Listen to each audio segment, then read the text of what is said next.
Good morning বন্ধুরা। এই দেখো সকাল সকাল ঘুম থেকে উঠে তরকারি বসিয়ে দিচ্ছি। টিফিন নিয়ে যাবে তো। কালো জিরা লঙ্কা ফোড়ন দিয়েছি, দিয়ে তোমার পেঁয়াজ কুচি দিয়েছি, তারপরে আলুটা দিয়েছি, আলুটা দিয়ে ভাজা ভাজা করেছি, করে তার মধ্যে লঙ্কা, কাশ্মীরি লঙ্কা গুঁড়ো আর তোমার হলুদ গুঁড়ো দিয়ে দিয়েছি। সেটা দিয়ে কষিয়ে নিয়ে ঝিঙেগুলো দিয়েছি। আর এদিকে তোমার এই যে চিংড়ি মাছ ভেজে রেখেছি, এই ওইটা একটু ঝিঙে দিয়ে চিংড়ি মাছের ঝোল করবো। এই দেখো, আর এদিকে বসিয়ে দিয়েছি আলু ভাজা, একটু পেঁয়াজ দিয়ে করলা দিয়ে চচ্চড়ি করবো, উচ্ছে চচ্চড়ি। টমেটোটা দিয়ে দিই।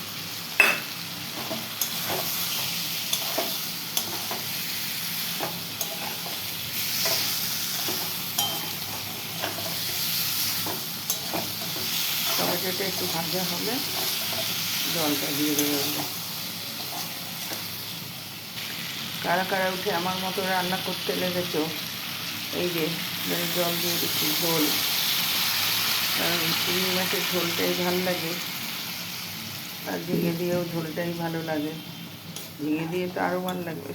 সব কিছু দিয়েই অল্প চিংড়ি মাছ দিলেও খুব খেতে সুন্দরই লাগে, বলো। চলো এটা একটু ফুটুক। আবার ওদিকে উচ্ছেটা কাটা হয়নি, আবার দৌড়বো উচ্ছেটা কাটতে।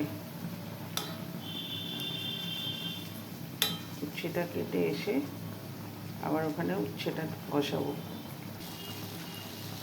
পেঁয়াজ দিয়ে উচ্ছে চচ্চড়িটা করবো। আলুটা একসাথেই কেটে নিয়েছিলাম, ওই জন্য আলুটা ভেজে তুলে রাখবো, তারপরে তোমার উচ্ছেটা দেবো।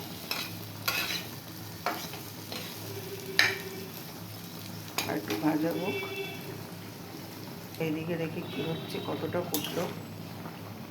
মোটামুটি ফুটেছে।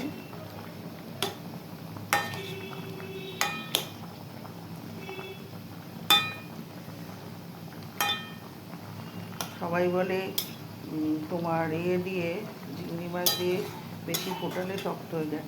আমি তো দেখি চিংড়ি মাছ দিয়ে ফোটালেও যা শক্ত হয়, আর পরে দিয়ে ফোটালেও শক্ত হয়। আমি ওই জন্য আগেই দিয়ে দিই গো। চিংড়ি মাছ তো আর নরম, সেই লোটে মাছের মতো নরম মাছ না।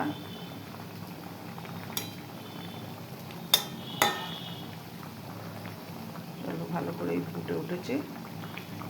এবারে চিংড়ি মাছটা দিয়ে ওইদিকে চলে যাবো, কেমন। এই দেখো চিংড়ি মাছগুলো দিয়ে দিলাম।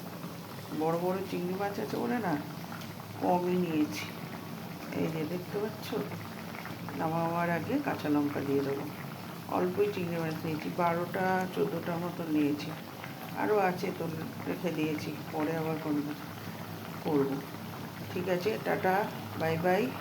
আবার কোনো এক সময় তোমাদের সাথে এইভাবে আমি গল্প করতে আসছি। ততক্ষণের জন্য আসি। সবাই ভালো থেকো, সুস্থ থেকো, সাবধানে থেকো। আমার কথা পুরোলো, নোটে গাছটা মুড়োলো। টাটা।